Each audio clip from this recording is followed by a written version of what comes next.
Myra that we presented to each of those teachers of the years, and I still have Miss Boone's that I will give to her. I have it. You have it? Yeah. Perfect. I stole it. You stole it? Yeah. Perfect. Do you have it with you? Yeah, it's You want, yeah, you I want will to hold display. it? I want to show it off for everyone. Okay, I can do that. Sorry about the voice. It's crack. show and tell. You didn't know you were coming to There show we and go.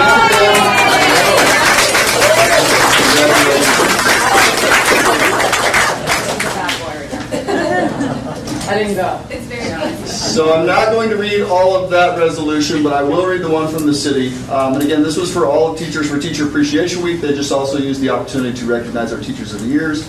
Whereas teachers serve as the facilitators of learning and are the mentors that encourage, support, nurture, and shape students through guidance and education. And whereas teachers are the role models who uplift students, unlock their potential through their character, compassion, creativity, and resilience. And whereas our country's success depends upon our educators providing quality education to all students and showing our children how to work hard to achieve a successful future. And whereas teachers spend countless hours preparing lessons, evaluating progress, counseling, and coaching students and performing community service. And whereas over the years, educators have risen to the unprecedented challenges presented overcoming disruptions in their own lives while offering support through constant change and uncertainty. And whereas our community recognizes and supports its teachers in educating the children of this community. Now, therefore, it be proclaimed that the city of Excelsior Springs, Missouri proclaims May 4th through May 8th, 2026 to be Teacher Appreciation Week, and City Council and staff strongly encourage all members of our community to join us in personally expressing appreciation to our teachers for the dedication and devotion to their work. So done this 4th day of May. Congratulations, guys.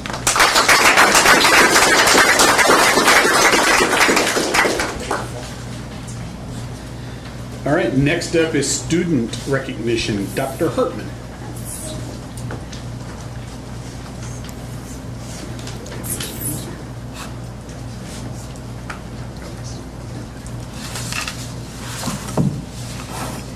Hello, good evening. I am super proud this evening to recognize Excelsior Springs High School senior Nick Dunker, who's been named a Missouri Scholars 100 recipient.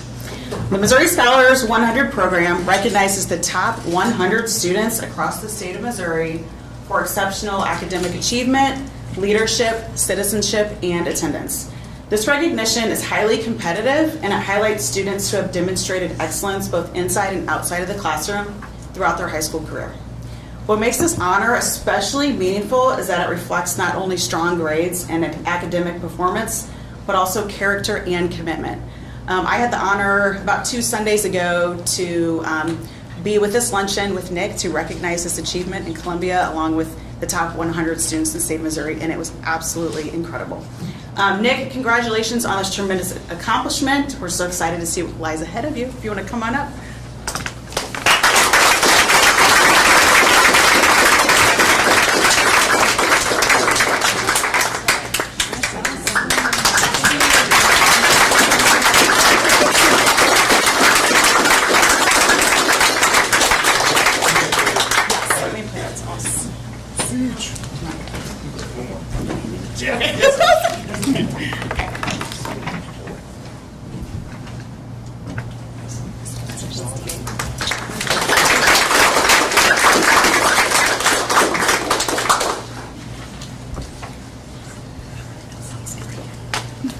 Let's ask you. Nick, what's your future plans, Nick?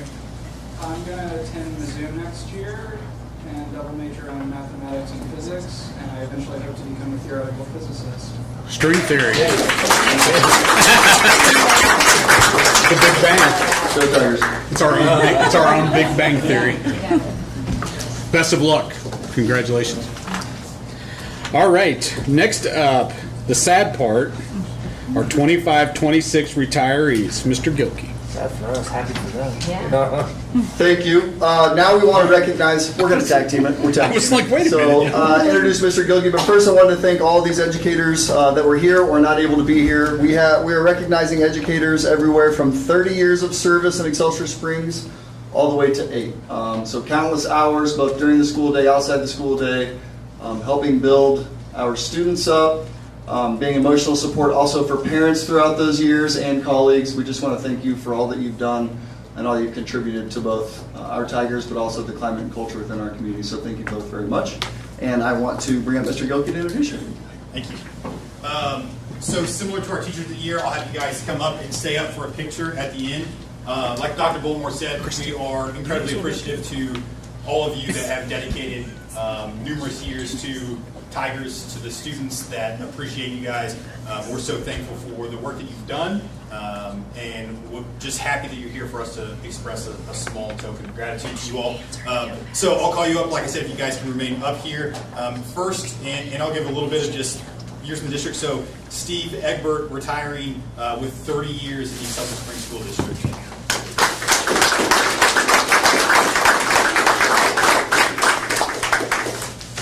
Next, Sherry Hart, 8 years with the Excelsior Springs School District and 25 total in education.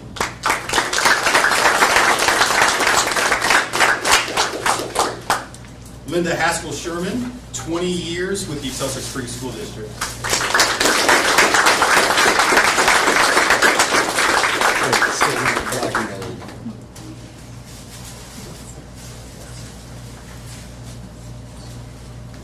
Angela Hawk, 23 years with Excelsior Springs and 31 in education.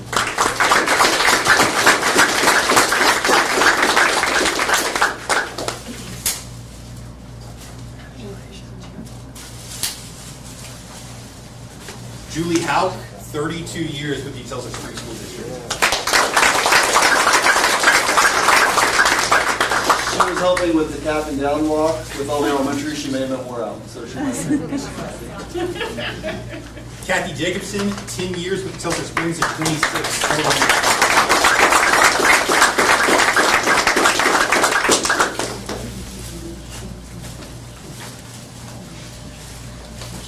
Sheena Critico, 24 years with the Excelsior Springs School District.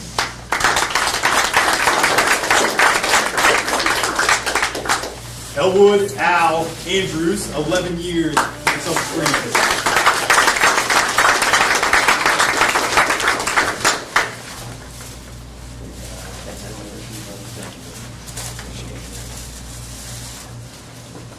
Judy Haskins, 9 years with the Excelsior Springs School District.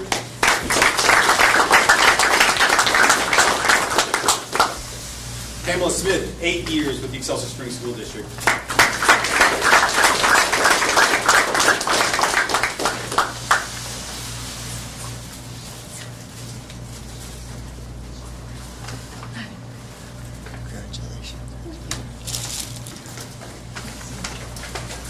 Tina Stoy, 18 years with Excelsior Springs.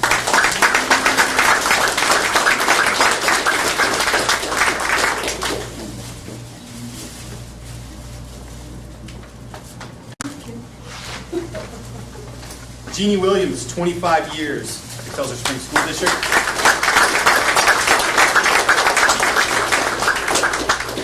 And Viney Reisinger, 30 years with Excelsior Springs.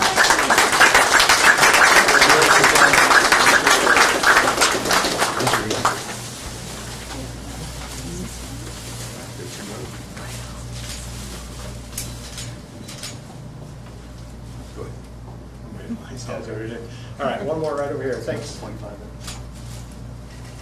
Gotcha. Thanks.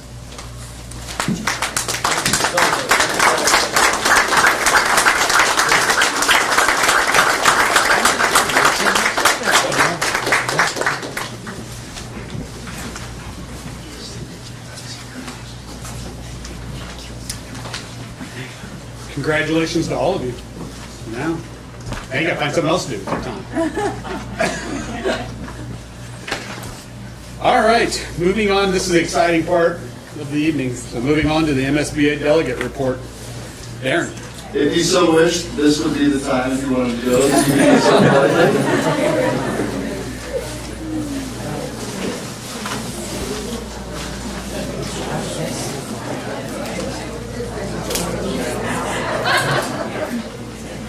Ben, you can't leave. All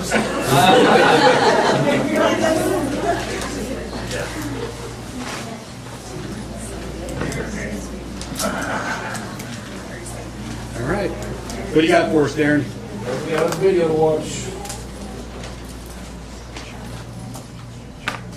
Welcome to the May edition of the Missouri School Boards Association Board Report. If you're a newly elected board member, welcome aboard. If you've been around a while, this time of year is your chance to keep growing with multiple training opportunities from MSBA's Leadership Development Team. MSBA's Leadership Development Associate Executive Director, Catherine Hairston, says that new board member training is about more than just filling those training hours. So the first big thing is new board member training. That is something that is legally required. It's in state statute, 18 and a half hours, which is a lot of training, but I think that's good. It's really important. It's also a great way to make connections. We are an association for school board members, and then also get connected to other school board members who are serving for the first time as well. During the MSBA Summer Summit, there will be a workshop just for school board presidents. And so during that workshop, we're going to cover parliamentary procedure, which I think is great for anyone who's a new leader or someone who's vice president for the first time looking to be president at some point, just to know how to run meetings, because you may have to do it if the president's not there. We're also going to talk about how to onboard new board members during the workshop, and then also just talk about leadership as a board president in general. It's really hard to do that job, and I don't think we talk about it enough. For all board members, Catherine says that there are some misconceptions about refresher training and when to take that. So there's a common misconception about both kind of new board member training and refresher training, that somehow it lines up like with a calendar year or with the school year, but actually refresher training or board required training resets every election, so in April. And so the new board member training begins now, and so same with refresher training. Catherine says that as summer approaches, it's a great time for boards to engage in professional development. So districts kind of take the summer off, or students get the summer off, but teachers actually do professional development, administrators do professional development. I believe school board members should also take the summer to do professional development. And having a summer retreat, I think, is totally valuable, especially if you have a new superintendent, having that retreat with them in July to set expectations. You're onboarding a new employee. I think that's really important. But also you may have a new board. Or a new board member. And so getting you guys as tight as you can during the summer when it's a little less stressful will really help you all survive the ebbs and flows of the school year moving forward. Visit the MSBA website for dates and times of all the training opportunities that Catherine mentioned. One of those opportunities will be during MSBA's Summer Summit in June. Make plans now to attend June 14th through the 16th back at the Lake of the Ozarks in Osage Beach. This year's Summer Summit is built around what matters most to Missouri school board members, emerging trends and the hot topics shaping public education. The summit offers expert-led discussions, 12 concurrent sessions, the awards luncheon, and plenty of time to connect with colleagues from every corner of the state. Also, be sure your board is represented at the June Delegate Assembly to be held in conjunction with the Summer Summit. Delegates will be electing MSBA state officers for the coming year at that meeting. You can watch video interviews with the candidates for state office posted on the MSBA website. Registration information for the Summer Summit is also posted on the website. And finally, MSBA's Center for Education Safety held its first Missouri School Safety Conference recently in St. Louis. The event was built specifically for those at the forefront of school safety. Principals, superintendents, school safety coordinators and directors, mental health professionals, first responders, school resource officers, and school board members. They all gathered for this outstanding event, and a huge thank you to all who attended. CES's Chief Operating Officer, John McDonald, said that these conversations are extremely important to have right now. The reality is there's never been a more important time to have the conversation that we're going to have over the next couple of days. The challenges facing our schools are complex, they're evolving, and in too many cases, they're becoming unprecedented. Madalena DeAndrea spoke on the second day of the conference. Madalena is the Senior Manager of Strategic Projects in Recovery and Resiliency for Jeffco Public Schools in Colorado. In that role, she focuses on helping schools and communities navigate the long-term impacts of crisis. Madalena emphasized the importance of training and preparation. I would ask that you go back to your district and take one thing, if not multiple, and implement them with fidelity, right? We never know the gift we are giving until the situation happens. But we can always be grateful for the steps we made prior to something bad happening. For more information on upcoming CES training events and other CES resources, visit the MSBA website. That's it for this month. Thanks for allowing us to have some time at your board meeting, and we'll see you in June for the next MSBA board report.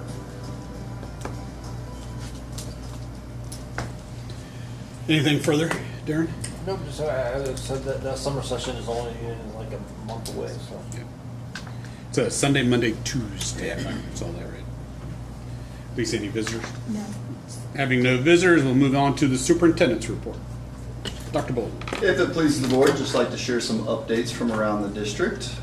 Just to hit again on the Teacher Appreciation Week. So this was a picture of our teachers that were able to attend the City of Excelsior Springs City Council meeting last week. So it was great to be able to recognize them. They all received their resolutions there. So it's pretty special, good way that we can continue to partner with our city to recognize great people in our classrooms.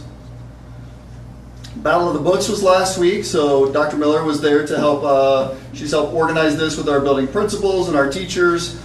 Students spent weeks reading a variety of grade level books and showed off their knowledge by answering questions in this fun and competitive format. We're all very proud of those who participated and all that they were able to do and show their learning through this. I think it's a great time. I wasn't able to attend because I was at the city council meeting. Dr. Miller, anything you'd like to share about the Battle of the Books? They are really into it. They love These it. kids take it seriously. It's super cute. They love it. So excited to share that. I know I've been putting in updates for you guys, so just official here. So ESSD 40 domain update. So I don't know how often you guys have to share your emails, but the .essd@ga.essd.k12mo all those things. So we're going to simplify it. So we're going down to essd40.org. Just some reasons to lay out there. There should be cost neutral, IT managed, project focused. It says no disruption to staff, students, or families. That's best case scenario. Let's keep our fingers crossed. I can't promise any of that, but I know our tech team does amazing, and they'll make sure this is as smooth as possible over the summer. I know all of us that have to share those email addresses are looking forward to sharing much less dots. So. And then budget workshop. So this is just a review. We'll hit on a budget proposal here later on in the evening, but just reviewed on the 28th, we had our 2.5-hour budget workshop. I found it very beneficial to all of us. I think going through the budget, how we got here, kind of what's made up of our budget, kind of the headwinds that we're facing, things that we've done to correct our budget, taking into account known increased costs and operations, anticipated reduced revenues, and then also some steps that we can take short-term, mid-term, and long-term, and we'll take a couple of those this evening. One of those with Dr. Wright will present for you, but I think the big takeaway was we're facing some headwinds when it comes from the state. We're facing some headwinds when it comes to escalating known costs, but we have a responsible path forward. We've essentially created a balanced budget. We're taking steps to reduce deficit spending. The important thing for us to share is that we've continued to prioritize staff. It's the first thing that we put in the budget is making sure that we get those steps and any lane movement that we can. But also that stated goal of trying to make sure that we meet or exceed that base of 45,000 by 2030, as well as continue to make meaningful contributions to staff insurance and benefits over those years. And we'll talk a little bit about that in the budget proposal. I think we made some great strides this year moving forward and have a plan on how we can continue to address those things moving forward. Some important end of the year activities. So we're done with Powder Buff and Powder Puff. Our central office representative is Dr. Kristen Evers. She did a great job representing us at those events. So thank you, Dr. Evers. Senior cap and gown event. One of my favorite things was today. It was great to get pictures. I know Mr. Gilkey's collected a lot of those, working on a slideshow to share. I know the parents love that as well. I think the seniors, some of them love it and they're crying. Some of them try and act too cool. But I'm going to tell you they love getting 100 high fives when they walk through the elementary school. So it's pretty special to see. Senior Awards Night Thursday, if you're able to make it at 7 p.m., just let Lisa know, board members. And then graduation, obviously Friday, May 15th at 7 p.m. What time are we meeting? 6 o'clock in Dr. Hartman's office. So if you need anything steamed or anything like that, we'll meet you there. And then you should have your parking passes. So, and the last day of school, next Wednesday. It's coming. Ready or not. Here we go. And just some student, staff, and group recognition. So I know we had Mr. Nick Dunker today. Some of these, we had a lot going on this evening, so we're going to talk about, I know Mr. Ruby is going to work with his Skills USA recipients on the next page to see if they can maybe come in later June. And then we'll work with Mr. Baker on trying to bring some of these in the fall maybe to recognize those. But our Mission State Solo and Ensemble recipients, Henry Ruggles, Bella Odell, and Jerusha Oliphant. And then Mission State Theater Awards, Sophia Davis and Carl Leiden.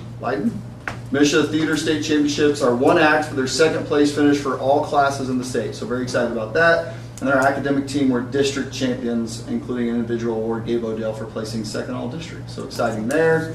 And then these are our Skills USA Missouri State Leadership Competition. So we had 2 gold medals, Quinlan Davis, Mason McConnell, silver medals, Henley Crowley, Arden Reinerson, Riley Munger, Alex Graham, and Lucas Walker, and then bronze, Peyton Bosick. Those are from all of our sending schools participate through the Excelsior Springs Career Center at State. So congratulations to all those.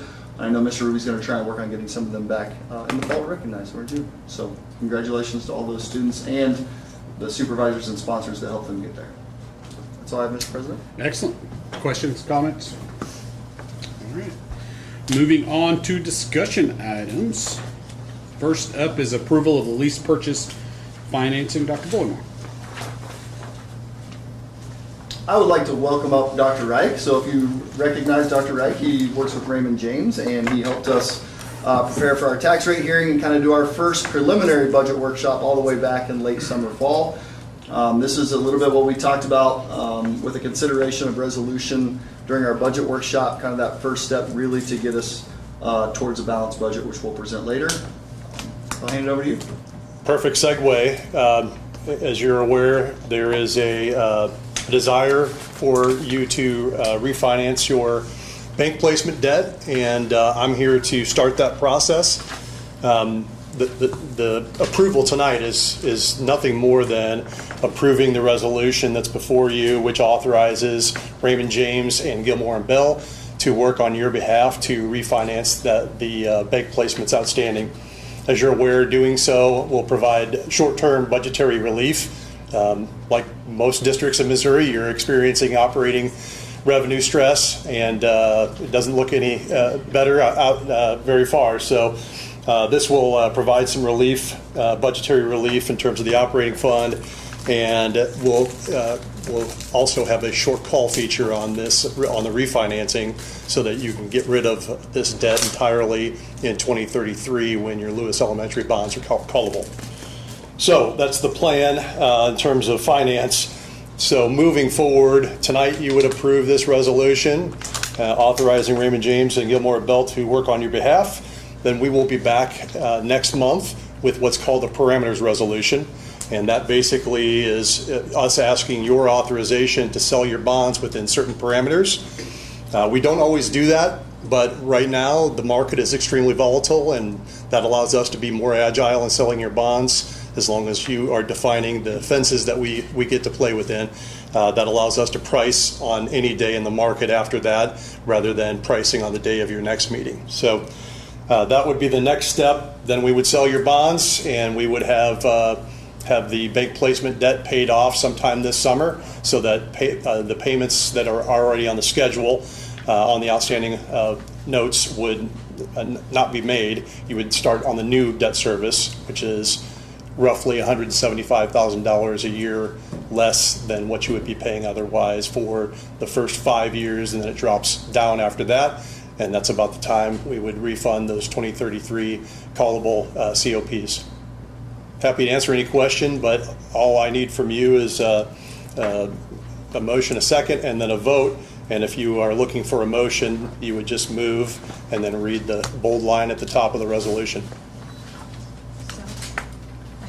You got it.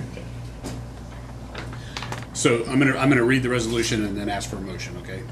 So I'd entertain a motion for the resolution of Excelsior Springs School District 40 declaring its intent to enter into lease purchase financing and authorize the delivery of certificates of participation to refinance and thereby prepay certain outstanding lease obligations of the district. So moved. First by Jill. Second by Brett. Any questions for Dr. Reich or Dr. Bullymore? All right. All those in favor? And that passes 5-0. It's not a roll call vote, right? Correct. Okay. He kind of looked around like I was supposed to be doing Nope, this roll call, so I was like, I was making sure everybody was voting. all right. Thank you. We're See you next month. You're going to stick around all evening, right? I'm not. I'm a retired superintendent. We'll see you soon. Thank you. All right. Next up is our approval of our 26 through 31 strategic plan. Dr. Bullimore and Mr. Ruby.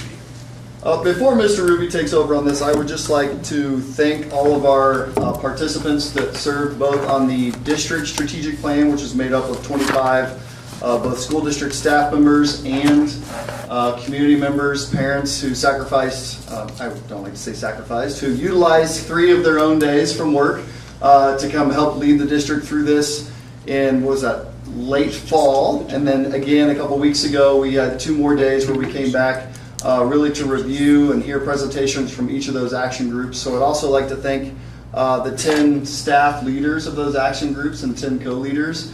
That's a process that took about 3 months, and they did an amazing job leading those with those community members and staff members, really helping develop as a team our goals and steps over the next 5 years. So when you see them, and there's a list in the strategic plan, when you see them, please thank them for their work. I know some of them here today, we greatly appreciate it. Great things are ahead for the Tigers and because of this work. So thank you guys. Mr. Ruby? Yeah. So just kind of second what Mark said, a lion's share of this work was done and completed by and led by the people that are sitting here to my left. So they're the ones that sacrificed a lot of time over the last 4 months developing these action plans. So please, those people that led those action plans, please make sure you reach out and tell them how grateful you are for the work and time and effort they put in. Because it was quite the process, getting groups of people together kind of to get a shared vision of what we want things to look like moving forward. So that first slide there, that's the strategic planning team. That's the group that came up with the original executive summary, which included the strategies that then the action teams were formed based off of. You can go scroll down if you don't mind. Mm-hmm. All right, and then just kind of, this is stuff you guys have already seen and already approved. So the beliefs are just the formal expression of the school's fundamental values. They're always they start with the we believe, and these are the values that everyone in the district will hold regardless of position, and the beliefs are the core. The mission, it tests the plan. These are all elements are consistent with the mission, and if implemented, they will accomplish the mission. So real quick, I just want to read that because as we're going through these, I really want you to think about the strategies and the action plans that are created, and then how you feel like they tie back to that mission. So working together to explore passions and pursue opportunities for all learners through high quality education and community collaboration. So when creating these action plans, that was a big task for the action team leaders was, does that fit what we're asking or what the mission states? So kind of wanted to make sure we hit that before we moved on. Our motto, inspire, empower, and challenge. Parameters, those are the limitations the district set in place for itself. They're kind of like the boundaries. Those are the we will never or we will always. Those are the statements that we've made for that. Objectives are the long-term steps towards achieving the mission. So they're an expression of the desired measurable end result for the district, and they must align with the school's mission, be district-wide, and require the district to stretch. And so as the plan is implemented and as we're progress over these next 5 years, that's what what we can judge ourselves on, or are we meeting these objectives? And that brings us to our strategies, and I'm just going to go through them because this is the new stuff.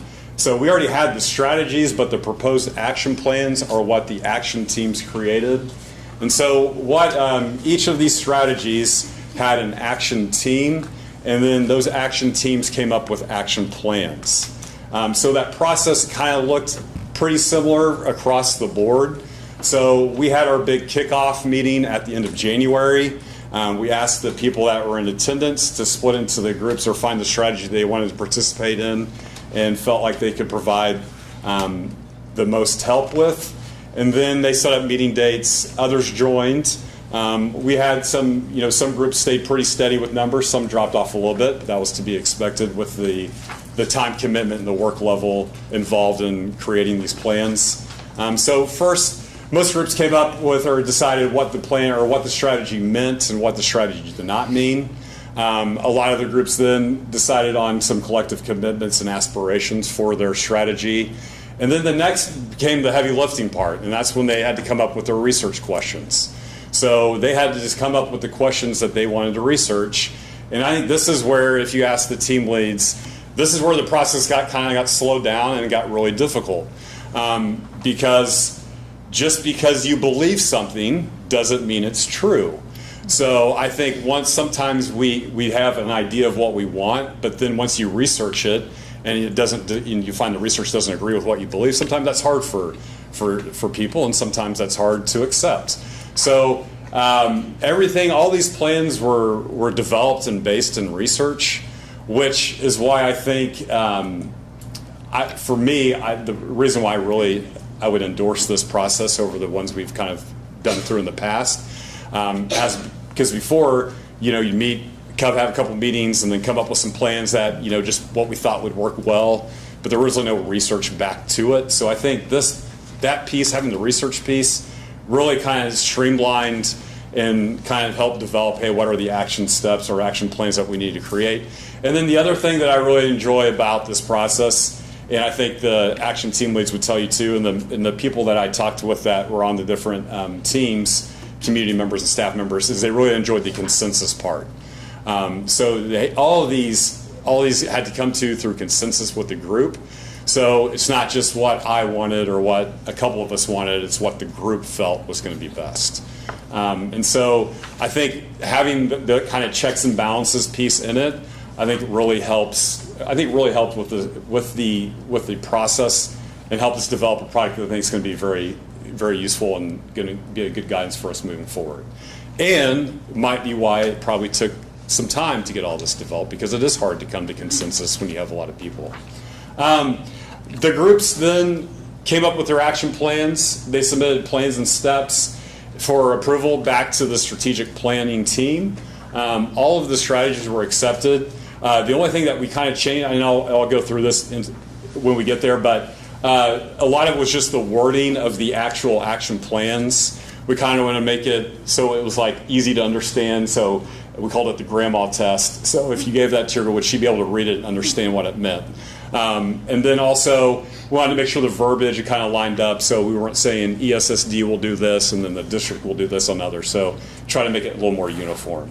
And so with that, I'd like to go through the strategies here and the proposed action plans and kind of give a little insight to those. For strategy 1, it was instruction and academic achievement. And so the we will statement was, we will ensure high quality instruction that promotes continuous academic growth.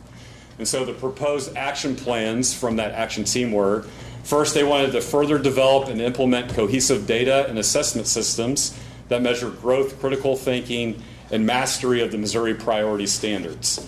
So a lot of this is kind of like just audit current practices and design assessments that align to the Missouri priority standards. So that was a big focus for this one. And for those that aren't quite familiar, the Missouri priority standards are kind of like each grade level and each core subject. They are kind of like the bedrock foundational standards that you have to know in order to master or to be proficient or grade level. So this group felt that it was important for those, our assessments to align to those, and so that we're getting good data based off that. So the action plan, so for the second one, it was provide staff with ongoing professional development and coaching to support continuous student growth. So for this one, they really wanted to identify high quality instructional practices and develop that for all staff who work with students. So not just for teachers and administrators, but for paraprofessionals.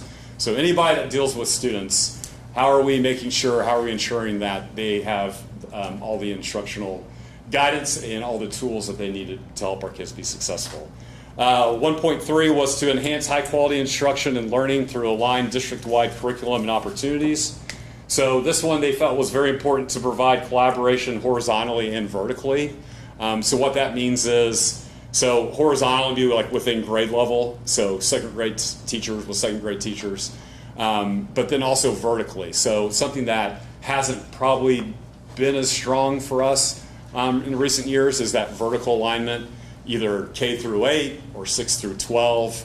So, hey, it's good for teachers to see what they're doing, how that builds upon the next grade level from starting kindergarten all the way through when a kid graduates high school. And then on 1.4, ensure all students have access to intervention supports and enrichment opportunities that foster ownership in their education. So on this one, they really encouraged multi-tiered systems of support, and then also enrichment activities for students to kind of control their own learning. So supporting the students that need that extra academic support, but then also challenging our students with enrichment opportunities for ones that either are on grade level or above grade level, so not forgetting about those too. So allowing those opportunities for all students. And that was strategy 1, and those were the proposed action plans for strategy 1. I'd like to thank Dr. Comstock and Dr. Manning for leading that group. Thank you very much for your time and dedication to that. Yeah, very good. Yes.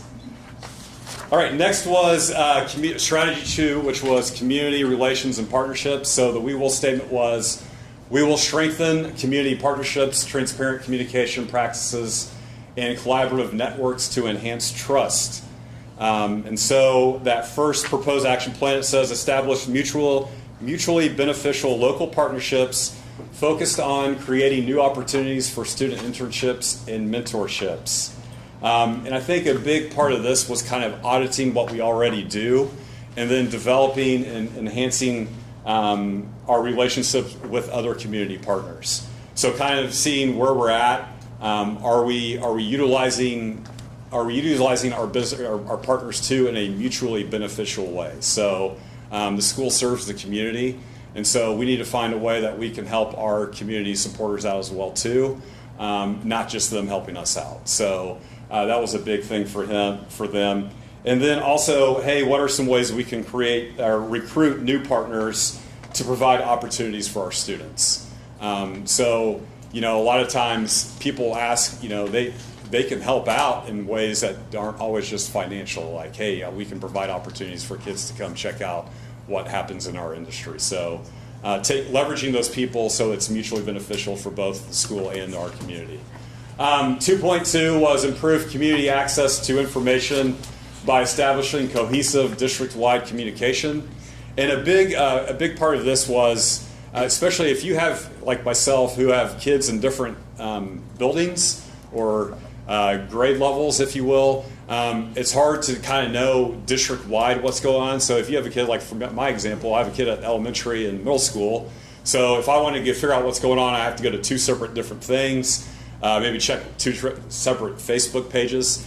Both places do a great job of getting the information out there, but how can the district come up with a way where it's all in one place, where I don't have to go hunting through 3 different Facebook pages to find all the things that are going on with the school?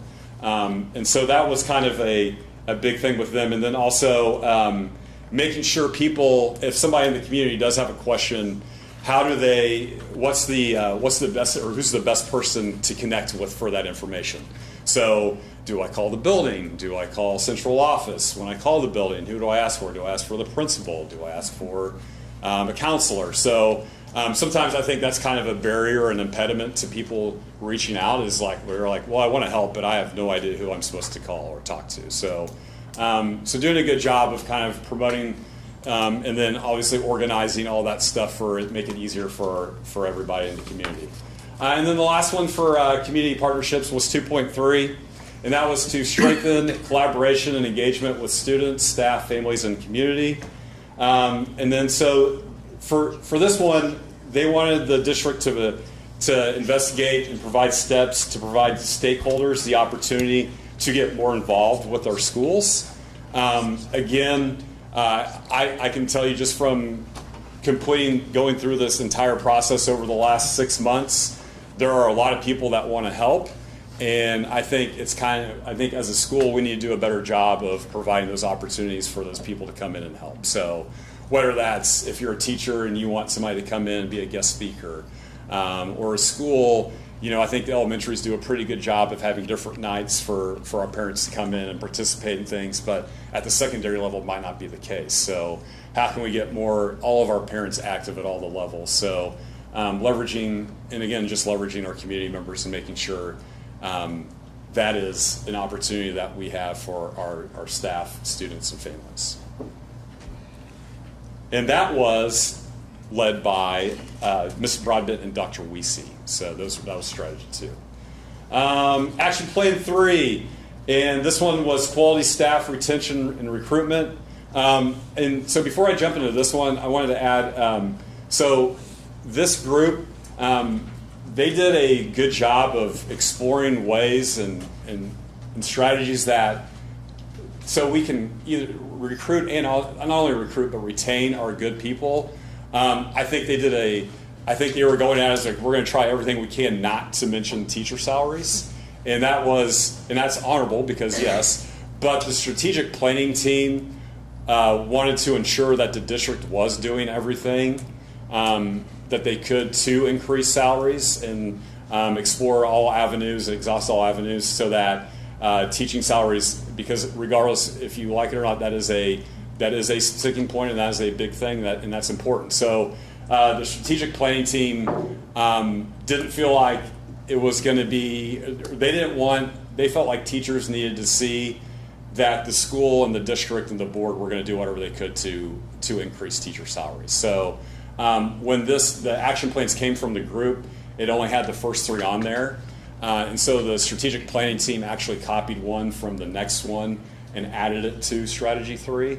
So if you worked on strategy 3, that's why you'll see the extra one, just because the strategic planning team felt like it was important that the district address the salary concerns for teachers and certified and classified staff. So first one, on further action plan, expand opportunities for new existing staff to connect and build meaningful relationships. So one of the things that the group, when they presented, was they heard from a lot of the, especially newer staff, is they wanted to feel more opportunities to feel welcome. So we want, everybody's more inclined to feel more comfortable in a place where they feel welcome and a place where you want to stay and for a long time, where you feel welcome and you feel supported. So that was a very important thing for that group. On 3.2 was to further develop a sense of belonging and Tiger pride within our staff and community. So on this one, they were really focused on how can we grow our own. So people will stay where they feel valued. There's 3 people sitting up there, and the guy staying here that's spent their entire careers with our district. And I think that's one of the reasons why I've told people I've never leave, is because the district has invested a lot in me, and I feel like I've been taken care of, and I feel like that's what we should do as a district, is take care of our people, provide them opportunities and leadership opportunities. So what are some ways that we can do to provide those opportunities for teachers that do want to become leaders in our districts? 3.3, expand professional learning opportunities that are more individualized to the needs of staff. So this is the one where I would say, obviously you have like your district level and building level initiatives that obviously you have to provide PD on. This was more for the individualized needs. So, I'm in year 23, so what my needs are and what my wants are might look different from somebody that's in year 2 or 3.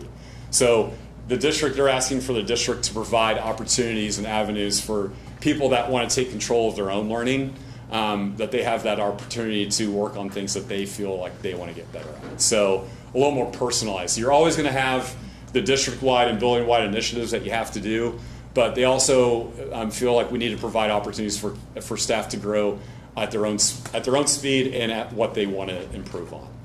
And then the last one, just like I said, utilize district funds efficiently to invest in ways to generate additional funding for current and future staff needs. And so this action plan, the quality staff retention and recruitment, that was led by Annalisa Tadlock and Mrs. Jennifer Harris. Annalisa Gould, sorry, and Dr. Jennifer Harris. Next one, facilities and operations. So the we will statement for that is we will ensure safe and efficient operations that strengthen facilities, safety, technology, and finances for long-term stability. So the proposed action plans for that were to proactively maintain and update facilities throughout district properties. So within this one, addressing the immediate needs that we have around the district, then also developing long-range plans to address the needs and short-term needs also as well, so that we don't have the small problems don't grow into bigger problems. The next one on 4.2, annually review and coordinate safety practices with district staff, SROs, and local first responders. This one was all about student safety, so making sure our buildings and our spaces are as safe as possible for our students and staff and community when they are on school grounds. And 4.3, utilize district funds efficiently and invest in ways to generate additional funding for current and future needs.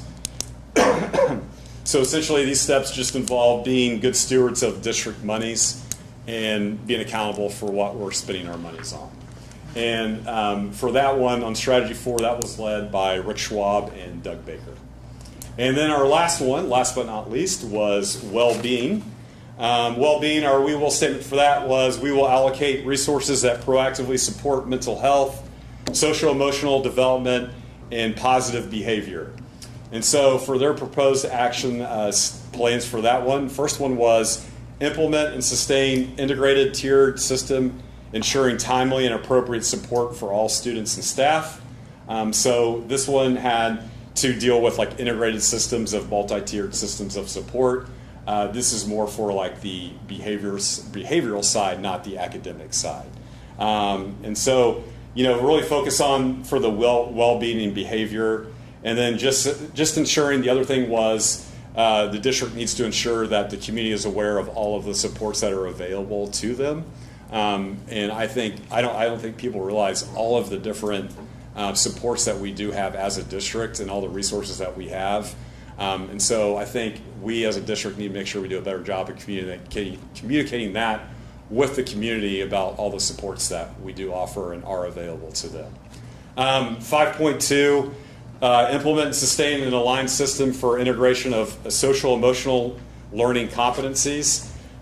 So this one is just to make sure, steps to ensure everyone has self-regulation skills and to foster, again, positive relationships. So you want to make sure, you know, kids are aware of when they may be having an episode or how to control that, and then giving staff the support they need to support those students that are experiencing those difficult times. For 5.3, it was promote and support the physical and holistic health of all students and staff. So they identified steps to promote healthy choices and behaviors and partnerships with the community for resources and guidance for both students and staff. And on 5.4, create and sustain safe and inclusive and supportive school environments for all students and staff. So basically, steps to include and to create an environment where everyone feels welcome and supported. So that was Strategy 5, well-being, and that was facilitated by Dr. Andreessen and Deanna Updegrove. And the last one, this one was added on the last day of the strategic planning, and it was basically, it's just called strategic compliance. Basically, this is the one that this is for the state, just says that, hey, the district will comply with all MSIP 6 directives not currently in the CSIP. And so some of the action plans with that would be identify and implement necessary reading assessments, reading success plans, tiered reading instruction, notification of parents and district reporting pertaining to these items. And then the second, incorporate elements of the district CSIP into each building's building improvement plan. And so on that, basically, we just need to ensure that we are, even though we have these strategies and aspirations, there are still things in compliance at the state level that we have to follow. And so that's just the one that makes sure we're ensuring that we're following those things. And then the last one there on that last one, the 6.2, the thing I probably get asked the most during all of this is, you know, what's the follow-up?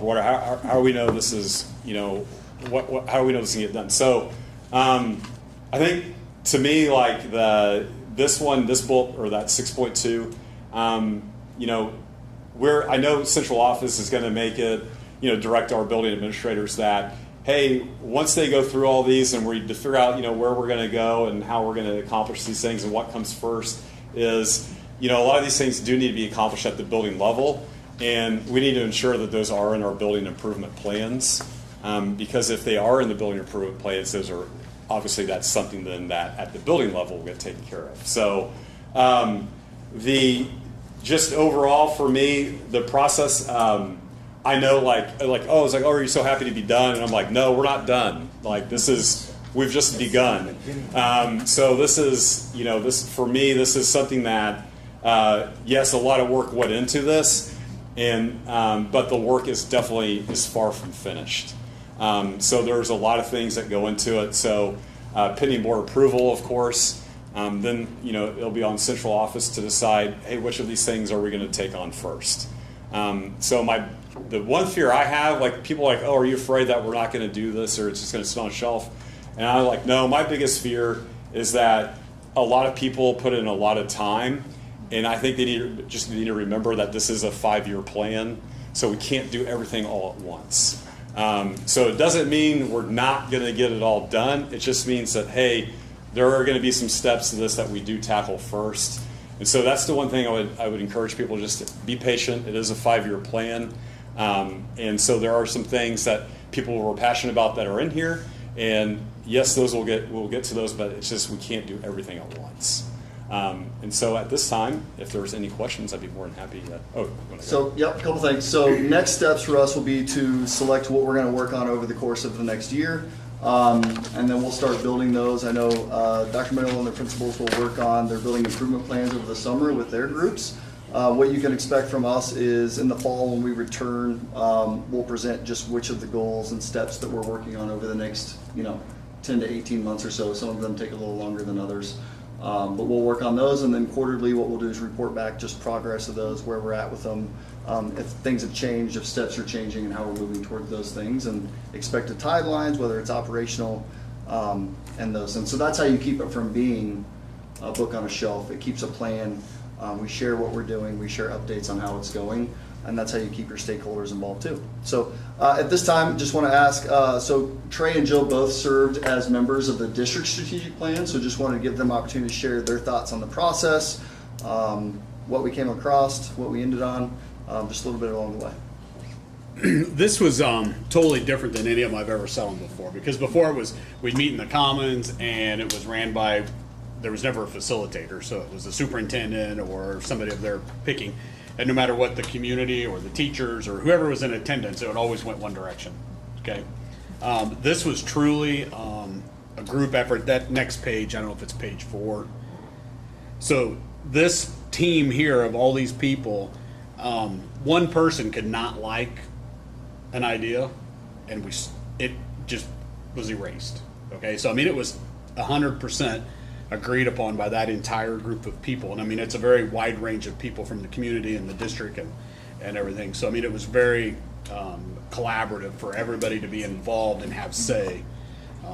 And some of these, even when we went through the strategic plans, some of it was just the verbiage of 2 or 3 words, but it was an hour discussion to get it to where everybody could agree on where it needed to be. So I'm really looking forward to see how this progresses for 5 years and the next 5 years. So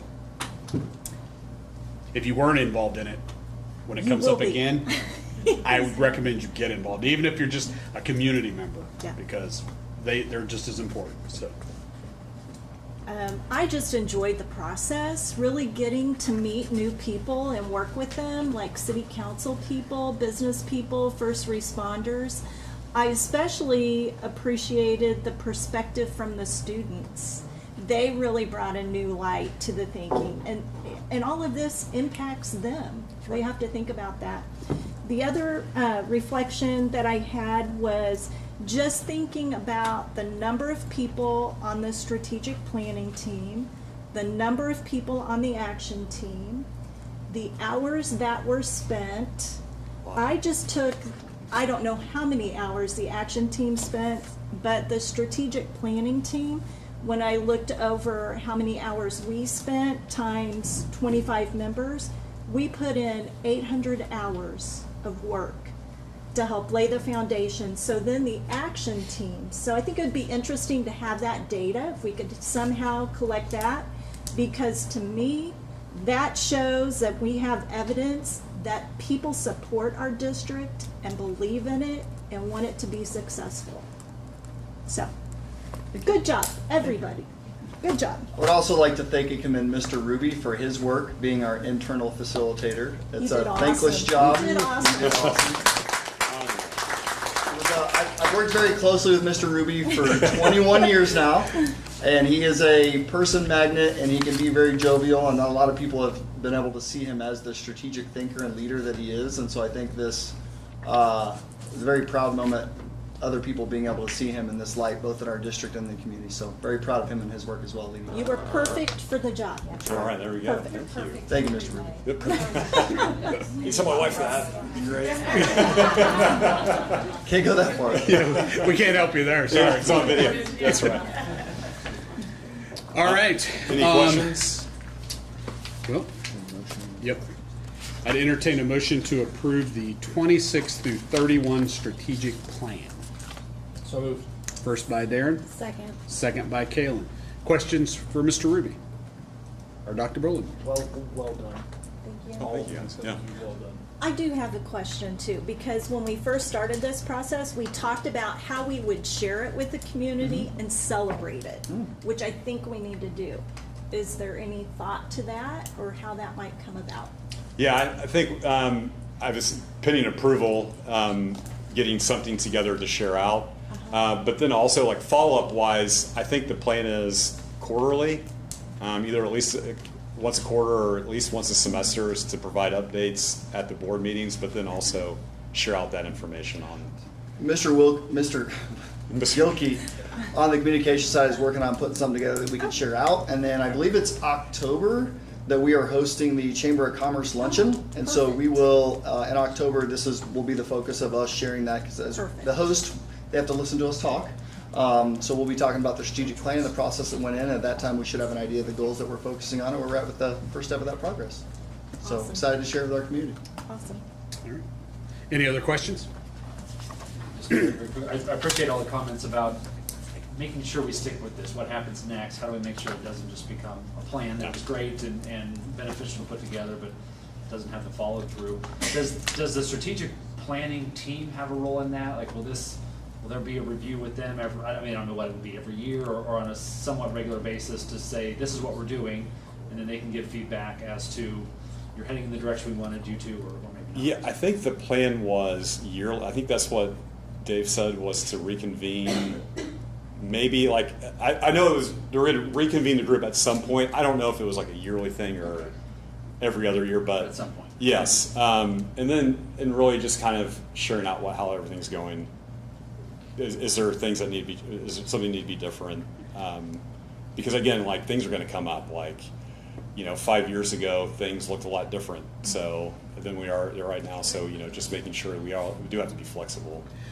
And he even, I mean, in the the facilitator there from Nixa said it's not uncommon for you to retire some strategies. It may be something that financially you get into it and you just can't do it. So you just have to retire it and just move on.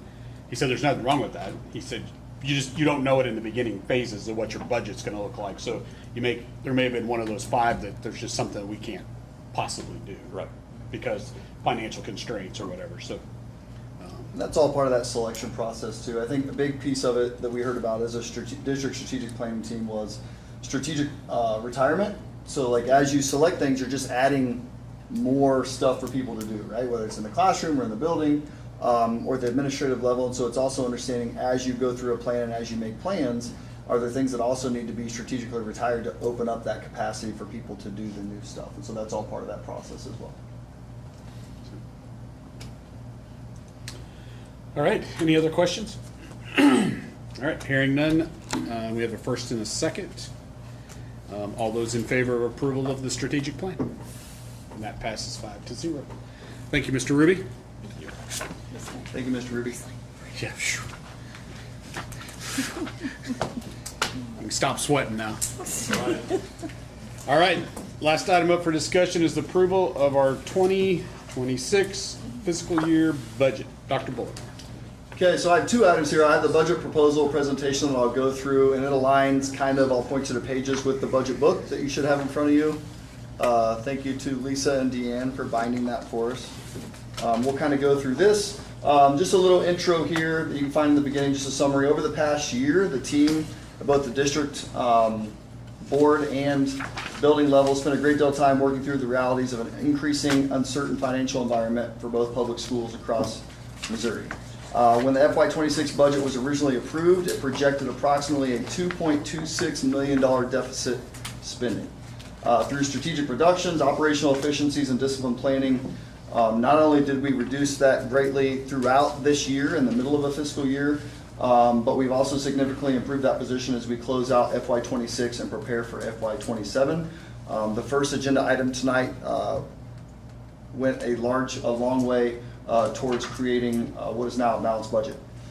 Even while navigating approximately $1.2 million in reduced revenue, which we'll get to, and more than $700,000 in known cost increases this year, this budget proposed continues to prioritize staff and student opportunities, maintain long-term stability, and even within this environment with the headwinds that we'll discuss, the budget maintains staff step and lane advancement, representing an additional investment of approximately $225,000 for that step and lane advancement. We've also maintained a healthy operating reserve while reducing projected operational deficit spending to what is essentially a balanced budget. This budget also includes resources needed to conduct the demographic analysis and long-range planning necessary to help prioritize our future decisions that are also laid out in the strategic plan. So that way it puts us in a position in the future to more aggressively address staff compensation and benefits. Our long-term goal remains clear, continuing to improve staff salary and benefits, including meeting or exceeding a $45,000 base teacher salary by 2030, and continuing to strengthen employee insurance and benefit support, which we all know helps at home. Tonight's presentation, we'll walk through these things, and then I'll point you to where you can find some of the details in that within the budget book. We had a long 2.5-hour work session, so I've condensed that greatly. Because that's why you have a work session, so this doesn't have to be 2.5 hours, but if anyone, as we go through this, has any questions or important context, please feel free to bring that up or to ask those questions.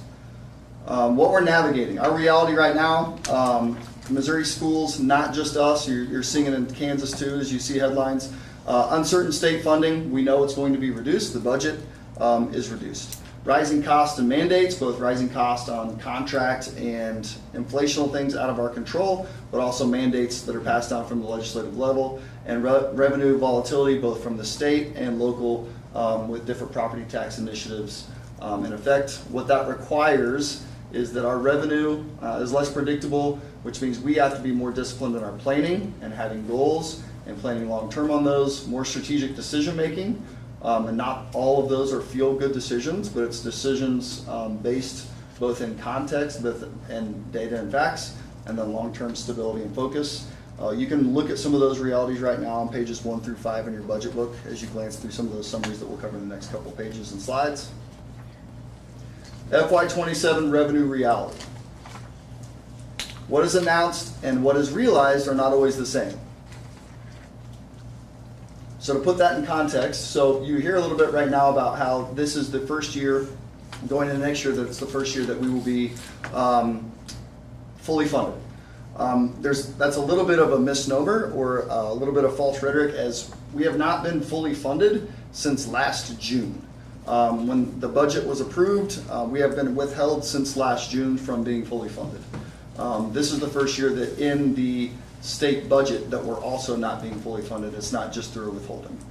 So budget considerations, DESE's advising conservative budgeting due to budget shortfalls. Funding uncertainty remains statewide, so it's not just our school district, it's every school district in the state, and honestly states around us.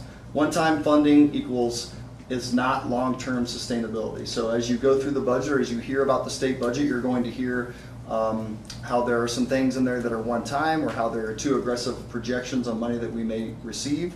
As there's one-time funding that's filling these gaps in the state budget, or what the state has approved for the education budget, all that does is push us towards a more steep fiscal cliff for next year, which means we have to be even more conservative in our assumptions, but we also have to be more strategic in our decision-making, so we don't make decisions now that affect us year over year compounding. And when I talk about things, it's not necessarily just 5-year contracts, but you're talking about things that are like staff salaries and benefits, the things that are most important, but those are also the things that compound. And we can't allocate sources or funds to things that we know are going to compound when we don't know that those monies are going to be there. And so that's why we've made the strategic decisions that we've made to put ourselves in a position where we have a balanced budget, so that way we can be more aggressive in the future where maybe other districts are still trying to figure out how to balance their budget. Estimated FY27 revenue reductions. So these are known reductions that we know will receive not just less from full funding, this is less from this year, which was already reduced. So when you look at the state adequacy target, SAT, so we're going to receive 500,000, almost 600,000 less next year than what we received this year. This year we received 700,000 less than what full funding is. So overall, that's 1.2 million less just in full funding, or less than full funding just in the SAT. Transportation reimbursement, we're going to receive about 375,000 less, depending on, again, how those get allocated. So when you look at all these state funding mechanisms, they come in a monthly, right? And each month they allocate to that. Usually they start low and then they build up, so you receive an average of what you should receive. We've not received what they've told us we should receive this year, and so we're having to plan even more conservatively for next year. Prop C, CTF, and Senate Bill 190 will also have a negative about $311,000 impact on our budget. So overall, from this year, not from full funding, but from this year, which was already reduced, we have to project and plan an assumed 1.3 million less in revenue this year or next year than what we received this year. Just to hit on that, so our last state financial update yesterday, if you add up the underfunding both this year and next year, Missouri schools are projected to receive $362.7 million less than full funding than they've received in the past or should be receiving. So it's a large number. And again, that's just to help paint the picture that it's not just our district. It's not decisions that our district has made. These are things that the state of Missouri and schools all across Missouri are going to have to face. FY27 cost pressures. So these are known and projected cost pressures. These are within our nexus here in Excelsior Springs locally. Principal and interest payments, those costs will go up about $140,000. So that is for our house payments, so to speak. So Cornerstone and Lewis. Staff step advancement in our district, that costs about $225,000 for next year. Utilities, estimated increase about $83,000. I think they've went up 11% the last 2 years. Insurance, Mr. Gilkey and I, when we looked at it, it was about $70,000 more planned for next year on insurance. That's both people insurance and house insurance and car insurance, all those things that we have to insure across the district. Transportation, looking at going up an estimated $85,000. That's just our contract cost. You have to add that on top of the known reduction of reimbursement which we get from the state. And then food service, we know that increased cost is going to be about $110,000, and that's just based on contract and average use of meals. So estimated cost increase is about $713,000, and that is from known cost pressures due to contracts, inflation, those types of things. Strategic reductions and efficiencies. So what we've been doing throughout both this year and planning for next year, so we're trying to make sure that we're looking everywhere, and our number one priority is what has the least amount of impact on students, right? So that is always our number one priority. We try to address everything across the board, so that way students don't necessarily have to individually feel this. So across the board, what we have in this budget projected, technology has reduced their budget by about 12%, which is about $57,000. Curriculum instruction has reduced their overall budget by 17%, which is about $162,000. What's important to acknowledge in there is that it's actually greater than that savings, because Dr. Miller not only found a reduction of that and some savings there, and maybe some programs that do the same thing, but included in that was the addition of about $75,000 for the adoption of IXL throughout the district, right, Dr. Miller? And so that was something that, as we introduced it this year, our staff wanted to be able to continue to use that, and wanted to be able to continue to use that across the board. And so that is something that we were able to find the opportunity to do, while also finding these reductions strategically that we're able to do within that realm. Maintenance, grounds, and custodial, 22% reduction, which is about $418,000. So Mr. Chad Taylor, our new Director of Facilities and Maintenance, really dug in. We sharpened the pencil and wore down the eraser, really trying to maximize and be the most efficient as possible throughout those different budgets. Staffing through attrition, about 11 positions, I think is about where we've landed, Mr. Gilkey. That's about $700,000 annually. That's both salary and benefits. And then additional strategic savings across the budget. So we have 10,000 lines of budget. So additional savings across there's about 227 that we found. And so that total savings is about $1.56 million across the district, which is a large number, and it's a lot of work put in by a lot of people, really sharpening their pencils, trying to prioritize students in the classroom, but also trying to see how are we the most efficient as possible with our money, so we can do the most impactful things with the dollars that we have. To put that in to perspective, so our budget, we spend about 68% of our budget operationally on staff salaries and benefits. The attrition that we've talked about, because we know staffing is important and we know that's something that's felt and that impact is real. Our goal is to make sure that that impact was not disproportionate. So when you look at the reductions, the total budget staff makes up about 68%. When you look at the total savings through the strategic reductions and things identified in the budget, those staff reductions only made up about 45% of that. And so we didn't want it to seem or come across that we were only doing this to try and fix the budget. We looked at every single line item that we could, trying to minimize the impact on students and student opportunities.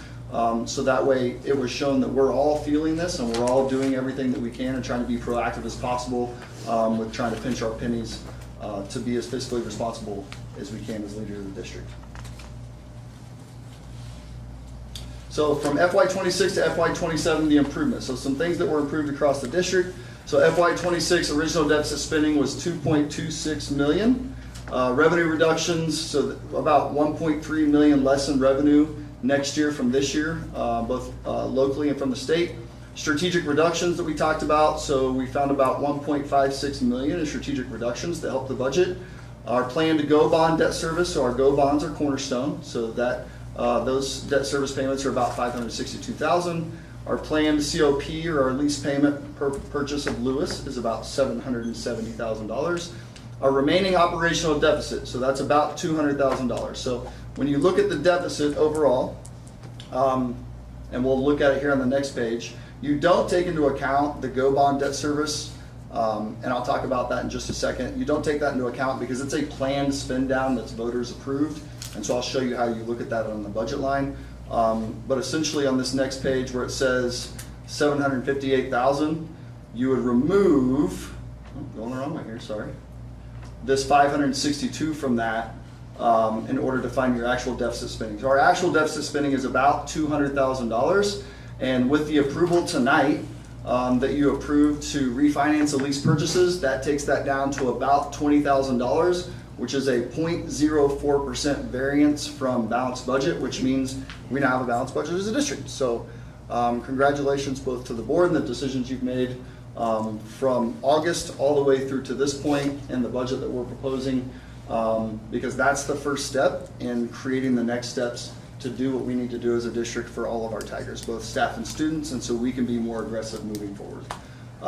As you can see here from the proposed budget, so the change revenue, so about 1.2 million less working budget. So as you see down here, the net, again, your net is your 758,000, but you need to take out of that 500 and about 28,000 that's planned spend down deficit, which means our operating fund balance will be about 20.42%. Here it will show your staff salaries and benefits. Again, this is your overall budget. What we want to look at is operational budget because it takes those house payments out of there. Over here is where we receive our money from. So you can see that state, that's a huge piece of what we get, right? So we get about 35-ish% of our revenue from the state. And so when that's reduced by 1.2 or $1.3 million, that's a big hit. But I think we've done some good things to try and leverage that out, and then we'll just have to see how next year goes to see what the plans are for that. When we look at these operational budgets down here, so this is just a comparison of your operational budget from this current year to next year's proposal. So again, everything's almost exactly the same. Salaries and benefits still make up 68%, supplies 8%, services 24%.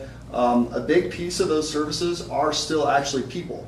There's a large percentage of that services that is transporting our special education students to and from. It's paying for their tuition to and from those schools. But it's also bringing people into our district to help support not only our special ed students, but any students that are in need or in crisis. We get some federal funds to help with that. But that's where, if you compare operational budgets from both last year and this year, or from this year and next year, sorry, very similar, except for those expensive, which we reduced by about 1.56 million. Any questions along the way? We've hit a lot to this point.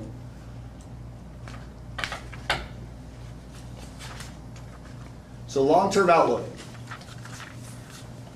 So the purpose of forecasting is not to predict doom, it is to give us a time to plan responsibly. So what I've tried to do here is kind of how we got here. So here are three big pieces of pie that we have to build our budget around that are built in. So you have your Cornerstone Elementary, that's that GO bond, right? So that's out of your debt service. That's planned spend down. You can't do anything else with that debt service money. That's voter approved. It can only be paid towards Cornerstone. Lewis Elementary, so when we pass that as a levy transfer, that's actually coming out of our operational cost. So at that time, what we were doing is we did a levy transfer to pay for a new Lewis Elementary because we needed a new Lewis Elementary. If you had spent time there, I think Dr. Comstock would agree. It was falling down around us. So at this time, when we did that, some districts or many districts, they were doing levy transfers to do staff salaries and benefits at that time. We needed to do it due to our long-range facilities plan because we had a building we needed to replace because it was falling down around our students. So that big piece of that big house payment right now is what's eating into our operational funds. And so what we're having to do is balance our budget now so we can create creative and strategic things that we can do over the next year and then between now and 2033 to continue to reach our goals each of those years. And then those other lease purchase obligations are the ones that we're working on refinancing to open up those operational. You can find all this in page 13 of the budget book if you have that in front of you. So compensation planning assumptions. So we want to make planning assumptions, but we also want to know how that impacts us long term, right? So when we built this forecast, these are the things that we built into this forecast with these assumptions. We know we want to have at minimum a $45,000 minimum teacher salary by 2030. We know staff step advancement every year is $225,000. We want to continue classified compensation movement, also based on what we do to the base salary, right? We want all of our employees to be compensated. We want to continue to improve health insurance support and how much we're able to put towards that each year and making sure that we can do that moving forward. And then ongoing non-staff inflationary increases. So you always build in those inflationary increases like we just discussed on the last slide. Baseline revenue assumptions. So these are the things that are more difficult. We don't have an expense problem, we have a revenue problem right now. So what we're being told is predict local, state, and federal revenues to stay flat, best case, right? What we learned this year is that it actually went down. What we're being told moving forward is to plan on state, local, or flat local, state, and federal revenues. So 0% increase on those lines based on the upcoming graph. And then AV increases based on historical averages. So how we get our local revenue through our property taxes is based on assessed valuation, right? And so we looked back at the last 6 to 8 years and came up with averages for both assessment years and non-assessment years, and then those are placed in here in this graph to create this graph. So if we were to go through with all of those expenses without doing anything more strategic as a district, this is where we would end up, which is why you don't want to make decisions that allocate funds that are compounding year over year without having a strategic plan for it. So if we were to give staff raises, staff steps, put more towards insurance, not make any other changes, not make any other strategic advancements, not do the lease purchase finance, not do the lease purchase finance moving forward, by 2030 we would be less than 10% in our reserves. By 2032, likely the state would come in and say, we're going to run your district. So that's why we can't be too aggressive in what we're doing now until we have the balanced budget. Okay? Strategic path forward. So in order to address that, right, reduce this curve, flip it the other way, we have some things that we need to do. We did the first step tonight. We did the first step in creating a balanced budget by refinancing or working towards refinancing those smaller lease purchase payments, which brings us to a balanced budget, right? We know our immediate priorities are continued disciplined budgeting, maintaining staff compensation focus, protect reserves and operational stability, and advance facilities and demographic studies. The reason we need to do those things are to determine how much money we need, what is the large bucket of money we need to make decisions moving forward when it comes to where to put our money in our buildings, right? We need to know how much money we need to address our facilities. Right now, our largest need is deferred maintenance costs, right? We need new roofs, we need parking lots. Those are things that take large buckets of money. We need to have these, we need to know how many students we're gonna have so we can make strategic decisions on those things. So that way we know moving forward, what do we need to do and what's the bucket of money that we need in order to get to reach those staff compensation goals that we wanna reach. Again, continuing to take the steps necessary to address both expenses and revenue in order to focus on the staff salary and benefits moving forward. So over the next year, we'll go through the advanced salaries and demographic studies. We have an idea of what it will cost to get to the $45,000, whether we do that over the course of 3 years, over the course of 2 years, when we're able to do that, and then putting together a plan for whether it's investigating no tax increase bond initiatives. We know that tax increases aren't something that's appetizing to anyone right now, so that's not something the district's interested in doing at this point. Going through community surveys, going through that long-range facilities plan, if you participate in those we've done in the past, getting input from the community. What are some creative things we can do with our buildings? What are some creative things we can do with our students to create more opportunities that don't necessarily cost money, like our internship classes at the high school? But we really need an idea through that demographic studies of where is our population going. We've lost 40 students this year. Our graduating class was the largest, and we had our smallest kindergarten class. Is that going to continue? Is next year's kindergarten class going to be larger? So we need to bring someone in, and there's some really good companies out there that perform those studies. And then we need an advanced facility study to know how much does each building need? How much do each of our facilities need? We know that we need a new track and field. We know that we need a new roof. We know the middle school HVAC needs to be replaced. That's about $5 million. People don't get that, and that's the most affordable way to do it. So we really need to go through that facilities and operations, and Mr. Schwab and Mr. Baker's group did a great job of identifying some of those things in their strategic plan, but that will help us understand how much money we need for our buildings between now and 2033, which is the third step, and refinancing Lewis, so that way that creates more operating capacity. But how much money do we need to address our deferred maintenance? So that way we know what we have, so we can start addressing staff salaries and benefits as soon as we can. So moving forward with confidence, so we've made progress this year. We made a lot of progress thanks to the board's decisions from August all the way towards now, and a lot of internal work. I'd like to thank my team up here and everybody behind the scenes and what they've done in identifying ways that they can be more strategic and efficient. Pushed them very hard on those things the last couple months. We've improved the budget significantly, reduced projected deficit spending, took discipline action across the budget. Current reality, we know that our remaining pressure is tied to long-term commitments. So we know our long-term commitments are our 2 house payments. We know that we can refinance Lewis in 2033. So the first step was refinancing those smaller lease purchase payments to open up that operating cost to balance our budget. Now what can we do over the next year to create that space to help reach our goal of both staff salaries and benefits, and also keep an eye on both state funding and future revenues as they remain uncertain. So we need to plan that we're not going to get more. So as a district, how do we continue to be more efficient and strategic with our budget decisions? And then a path forward, continue with responsible FY27 proposed budget, long-term planning studies and refinancing options, and future opportunities to strengthen compensation of facilities, whether that is no tax increase initiatives, whether that's continuing to be more efficient, both with our operations and all of the things that are happening across the district. With that being said, you have the budget in front of you. Do we have any questions or any context that we would like to add from our workshop? I know I went through that kind of quick. Probably didn't seem quick, but compared to the 2.5 hours, it was pretty quick.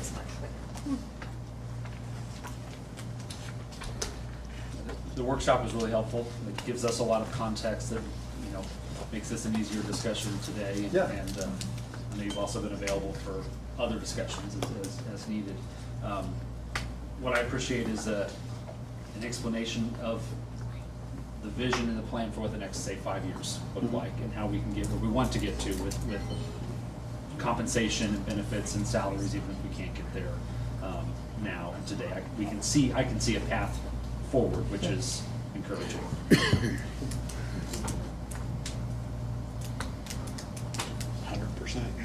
Let's get there. All right, any other questions?